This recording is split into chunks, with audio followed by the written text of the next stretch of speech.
agora a descrição dos ossos que formam a parte livre do esqueleto apendicular superior, começando então com a porção mais proximal desse esqueleto, então pelo esqueleto do braço, que é formado pelo osso mais longo do esqueleto apendicular superior, o húmero. O húmero, por ser um osso longo, ele possui um corpo, ou diáfise, e duas extremidades, que são as epífises. Aqui nós temos a epífise proximal, onde nós temos o local que forma a articulação com a escápula, e a epífise distal, que está mais distante, né, do ombro, e que vai formar a articulação com a una e com o rádio. Nós temos agora uma vista anterior da região da epífise proximal. Vejam só que ela se conecta inferiormente com a diáfise. A epífise proximal é a porção, né, a extremidade do húmero que está se articulando com a escápula, por meio dessa região arredondada, que é denominada de cabeça do húmero.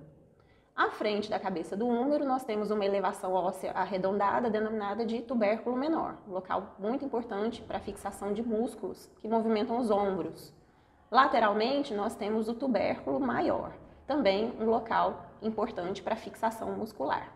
Vejam que entre os dois tubérculos, nós temos uma depressão linear, formando o sulco intertubercular. Então, sulco por ser uma depressão de forma linear, e como está entre os dois tubérculos, intertubercular.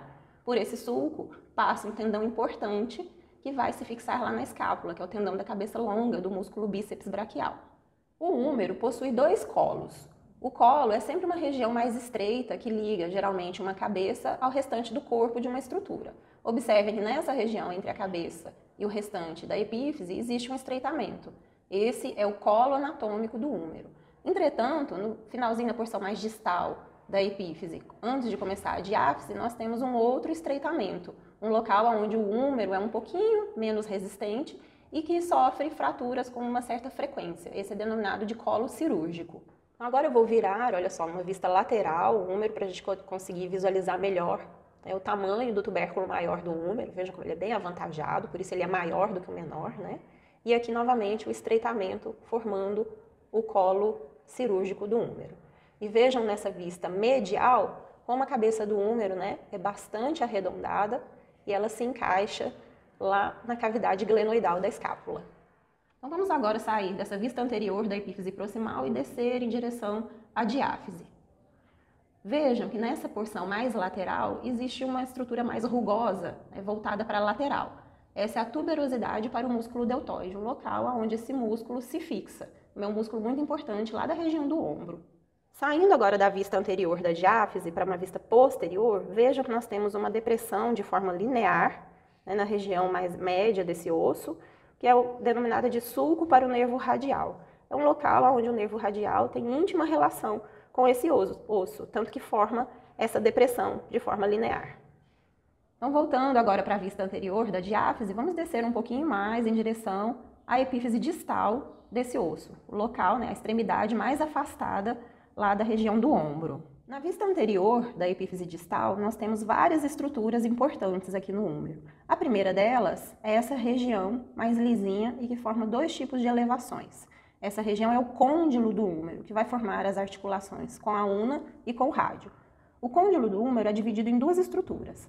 A primeira delas, mais medial, mais voltada para a linha mediana, tem forma de carretel e é denominada de tróclea do húmero. A porção mais lateral tem forma arredondada e forma o capítulo do húmero. A tróclea se articula com a una e o capítulo do húmero se articula com o rádio, o osso mais lateral do antebraço.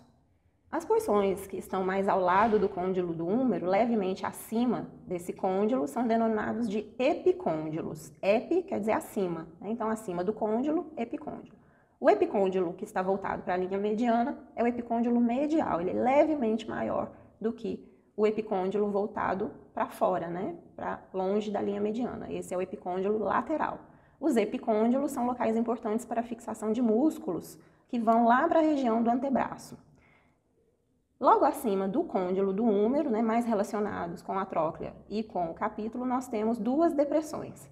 A depressão acima da tróclea é chamada de fossa coronoidea e durante a flexão recebe o processo coronoide da una. A depressão acima do capítulo é denominada de fossa radial e recebe a cabeça do rádio durante a flexão também do cotovelo. Vamos passar agora para a vista posterior da epífise distal do húmero. Então vejam que nessa vista a gente consegue ver mais uma vez o epicôndilo medial bastante avantajado, e nessa porção acima da tróclea do húmero nós temos uma outra depressão, um local onde o olécrano se encaixa principalmente durante o movimento de extensão do cotovelo. O olécrano é uma estrutura, né, uma projeção óssea que pertence à una. Lembrando que a una se articula com a tróclea do húmero. Então vejam só, pessoal, nós temos aqui a una, essa região da una que é chamada de incisura troclear, ela se articula com a tróclea do húmero. Durante o movimento de flexão, essa porção, que é o processo coronoide, ele se encaixa, né, nessa depressão acima da tróclea, que é o que a gente denominou de fossa coronoide. Posteriormente, nós temos o olécrano da una, que durante a extensão se encaixa nessa outra fossa acima da tróclea, só que numa vista posterior, que é a fossa do olécrano.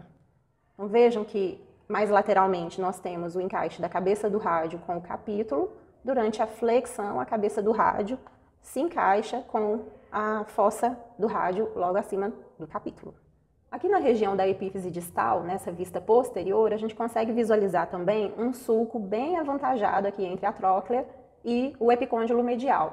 Esse sulco ele é formado com a passagem do nervo ulnar, então ele é chamado de sulco do nervo ulnar. Esse local, quando a gente, né, dá uma batida em algum lugar, dá aquele choquinho no cotovelo, né, por conta dessa passagem do nervo ulnar. Nas regiões das epífises, né, da epífise distal do húmero, aqui a gente está novamente numa vista anterior, olhando lateralmente, vejam que saindo do epicôndilo lateral, existe uma elevação linear denominada de crista supraepicondilar lateral.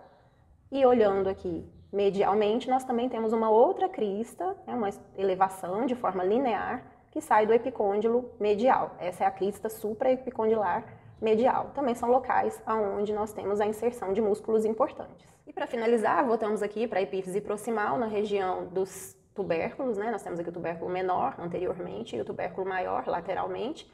Vejam que nós também temos elevações de forma linear partindo desses tubérculos. Aqui, então, nós temos a crista do tubérculo menor, inferiormente a ele, e a crista do tubérculo maior, também inferior ao tubérculo maior. Então, essas cristas também são locais importantes para a inserção de músculos que vão movimentar o esqueleto apendicular superior.